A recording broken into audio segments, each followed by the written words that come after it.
Welcome to Hancock. This movie stars Will Smith before he became a cuck, and he plays an alcoholic black Superman. He wakes up on a public bench after a crazy bender of full-on liquor bottles to go fight crime. Before he takes off, he tries to grab a quick bite of breakfast, but she wasn't having any of that. He tries to stop this car chase while getting his electrolytes in, but he does it in a beautifully, horrifically drunken manner, destroying just about anything in his way. He tears the roof off the criminal's car and takes a pit stop in the backseat. He tries to negotiate with them, but they are smooth-brained criminals and start blasting at him, breaking his bottle, which piss off our boy. So Will puts down his foot or feet in this manner and stop the car in its tracks. He then lifts up the car out of a spite of anger, and he starts toying around with them a little bit by smashing them into the buildings. I can already tell that physics are not really a thing in this movie because he's holding the car by its bumper. How in the world would the bumper not just detach in this case? He eventually drops the car on this spiky building, tells himself that he deserves a drink after a long day's work, and hits the bar for his fixings. Graham is giving him some bold looks for already being half dead when the local sluts walk in. The hoiest, I mean bravest of them walk up to him and start talking gobbledygook, clearly looking to try out his Hancock. Graham gives him another look, and the alcoholic stepdad in Will comes out. I'll break my foot off in your ass, woman. No man is gonna skip an easy score, even if the score is littered with human-ending diseases. So he takes her back to his place, which is just 2 trailers on top of a mountaintop. She wastes no time getting to Hancock's Hancock, completely ignoring the warnings he is trying to give her about his lethal load. They get to work, and Mr. One Pump Chump literally shoots a load into the stratosphere. The girl is somehow surprised for whatever reason, so she asks to use the bathroom, and then she secretly sneaks out the window and escapes this place by driving away in her car. This makes poor Will Smith feel a little lonely and sad. But then we cut to Ray, who is some marketing PR guy trying to convince some lizard people to give away their product for free. Can you imagine? I can't. Anyways, Ray obviously fails at this task, so he heads home in this sick Beamer, getting stuck in traffic, and like a dumb bum, decides to stop on the train tracks. He does not notice the train coming in because he drops his coffee because he had it on the dash for whatever reason, but then the blaring alarms start going off, and that does alert him. So he tries to push the car in front of him out of the way, but that doesn't work. So he tries to back that shit up, Terry, but you know how that video went. Oh, Lord!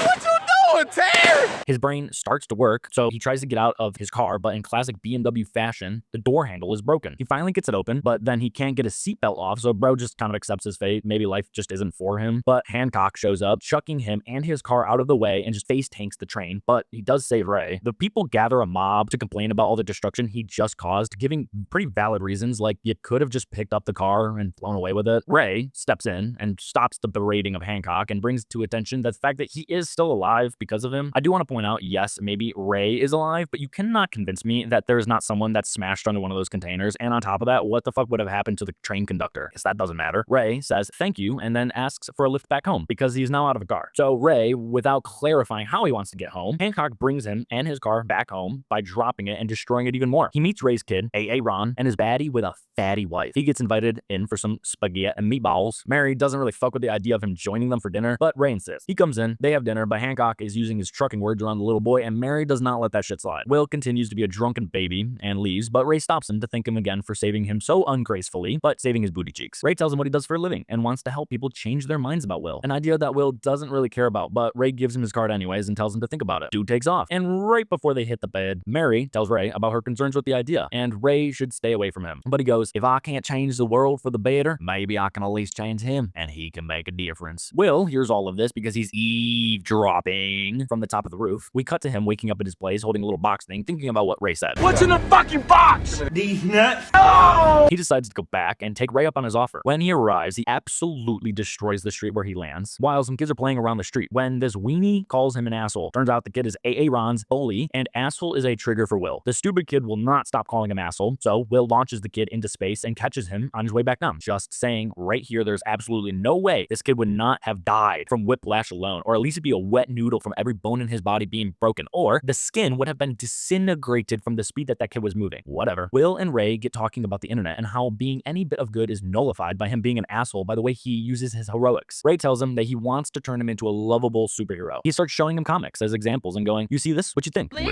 Okay, what about this one? Bozo. Okay, how about this? Mouth breather. Will snags a drink and Ray tries to stop him by grabbing the bottle, so Will just lifts both of them up. Mary comes in and flicks on the news, showing us the prime example of a character Aaron with motion, moaning and whining about Will and his antics and how he needs to be in jail for everything that he's done, saying, "You might be strong, mister, but you ain't no match for the U.S. Constitution, bub." Bullets bounce off of him and he can literally fly faster than a plane. I think he is stronger than some words written on a piece of paper. Ray suggests they roll with it, and he voluntarily goes to jail to show he is trying to make an effort to become a better dude. While he is away, crime will go up and the people will need him back. The worst case, if none of that happens, he could just fly his ass out of there when he gets bored. Will agrees to the plan and turns himself over to the police. He gives this cute little speech that Ray wrote for him about how it's tough for him being a black Superman and all that. He promises to become better, joining AA meetings and anger management classes while he is in the slammer, which annoy him, but he does it for Papa Ray. As soon as he enters prison, he realizes that he's put most of these guys in here and now they all want to beat his cheeks. They quickly find out that's a terrible idea to mess with an unhinged superhero. At first, he tries the peaceful dialogue option, but that goes how you would expect it, and they all refuse to listen to him. He says, "If you don't get out of my way, I'm gonna put your head up his ass." These two, I guess, thought he was bluffing and then suffered the consequences of exactly what he said, literally shoving black dude's head up white boy's ass. Later, Ray comes to visit, and we get this line. "Did you shove a man's head up another man's ass?"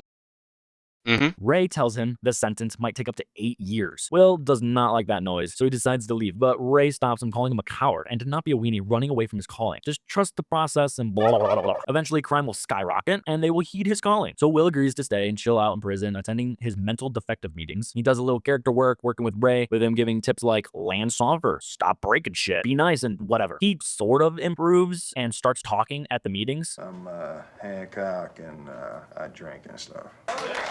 Little boy and the baddie show up with some spaghetti and meatballs. Aaron gives him his favorite toy, and then they dip. Then Ray shows up like it's Christmas with a superhero suit for when he gets called to help. After more waiting and more good behavior, Will finally does get the call from the chief of police, asking to help with a bank robbery shooty thing. So before going, he cleans himself up a bit so he doesn't look like a homeless man anymore, literally using his nails to shave his face. That's gross. He gets to the shootout and lands without doing any damage. So thumbs up. Chief Keef tells him that the robbers have some sort of 50 cal weapon that goes boom. Will just walks right up in there unfazed to go help a pinned down officer while telling everyone, good job. The bullets are bouncing off of him and his suit as well, so apparently his suit is bulletproof like John Wick's suits. He arrives at the pinned down officer and asks for permission to touch her, and then starts rambling a bit, so she just yells. He picks her up and the car and then proceeds to walk her to safety. I'm just pointing out that is a huge gun blasting at that car. How would those bullets not be going through it, hitting those cops? And what the fuck is that car made out of on top of that? And on top of that, they only walk like 30 feet with a ton of people out in the open, acting like they aren't in the middle of a war right now. He heads in to end this shit himself, swooping in and taking out all the bank robbers one by one, until the last head honcho man dude is left and finds out that he has strapped a bunch of C4 to the victim's chest. He is holding a dead man's switch, so if Will does anything to him, the C4 will blow. So Will grabs the top of this light, flattens it, sharpens it with his nails again, and then cuts his hand off, because the next thing you see, he's walking out to the cop with the switch in hand. All of the bystanders start clapping for him, and he flies off in a proper hero fashion, with Ray all happy at home, watching all this on the news. Will, Ray, and Mary all go to a fancy dinner to celebrate, and Ray tells the story of how he met Mary. See, his first wife died giving birth to the kid, Aaron, and when he was shopping for some poop pants for the kid, Mary and Ray met and fell in love at first sight, all romantical type of shit. Then he asks Mr. Cocker Spaniel about his story. He tells them that he woke up in a normal hospital one day with no memory of his past, and he just randomly had powers develop overnight, and all of a sudden that happened 80 years ago, so boy is old as hell. All he had with him at the time was a couple movie tickets and bubblegum. When he was leaving, they asked him for his John Hancock,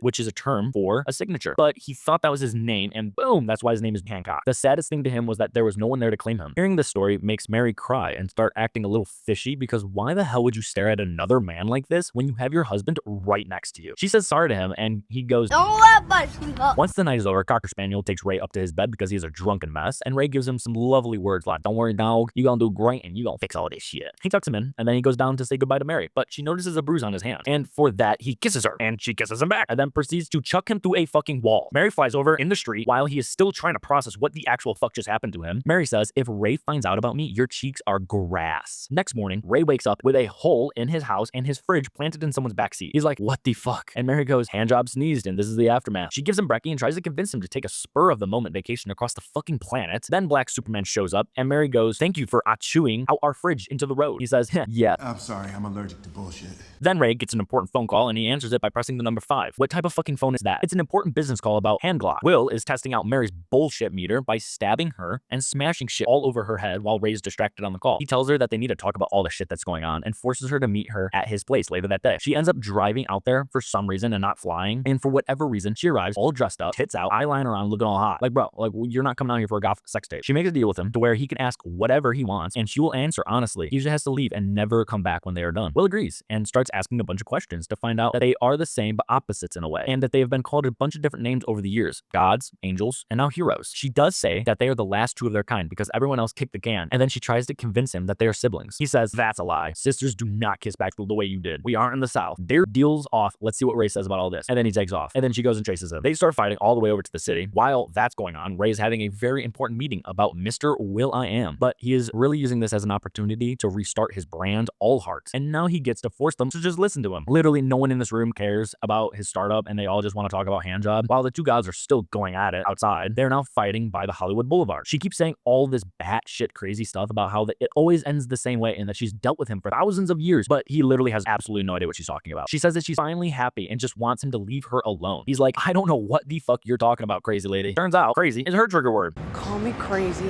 one more time.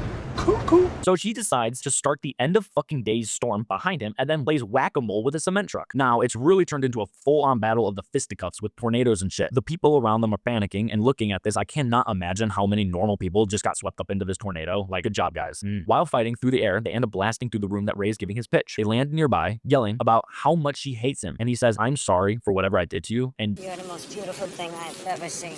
that is the most out-of-place thing I've ever heard, and that should be awarded for the worst time to say something. It doesn't even seem like it honestly fits the movie. Anyways, Ray sees this, and they see that Ray is seeing this. So he drives back home. Mary lands in the backyard. Rockhard is also right behind her, and then this turns into a big family therapy session. Ray demands an exclamation for all the batshit craziness. So Mary goes into explaining more. Finally, they're pretty much super duper strong, immortal, and the rest of their kind is already dead because they paired up a long time ago, and Will is actually her husband, but they broke up 80 years ago. He just can't remember. What? She says whatever they are built in twos, and they are always drawn to each other no matter how far away they get, and somehow always will find a way back. Even though it is fated that they will always be together, she says, fuck fate, I choose my own self, bitch. And Will's like, and you chose to let me think I was alone. So in typical woman fashion, she just walks out without saying anything else. And Will goes to get any man's plausible solution to a problem: booze. When Will notices that the clerk has 911 on the checkout trying to alert him that there are robbers behind the counter holding him at gunpoint. So Will pulls one of them out and chucks him into a fridge. The other robber holds the clerk at gunpoint, so Will 1v1s him with a chocolate bar and wins, but ends up getting shot twice. Usually this would not matter, but he finds out for some reason the bullet actually does go into him. So he gets rushed to the hospital all dazed and confused. Ray sees this on the news back home and takes his son there to check out what the fuck is actually going on, but is bombarded with the saddest humans on earth.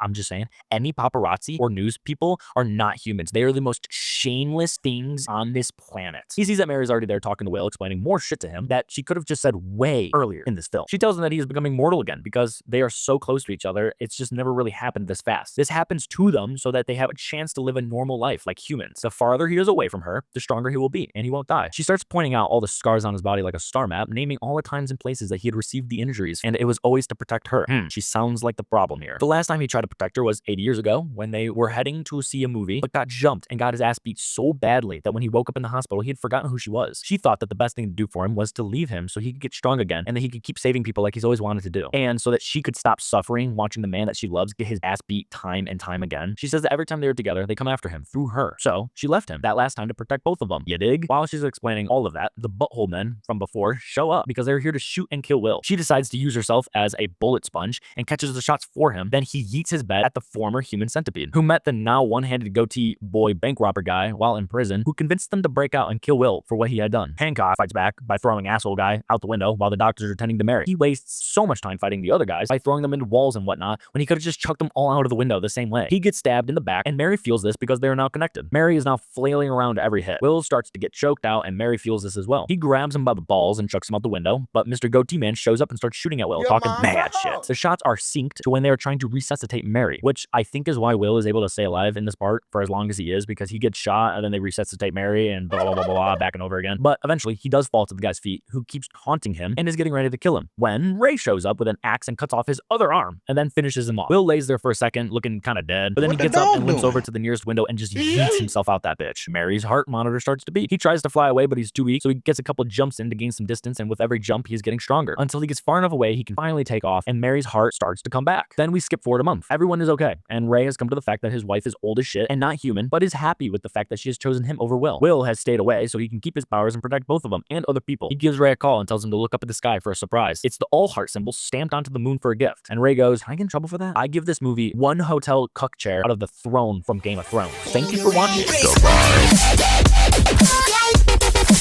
Goodbye.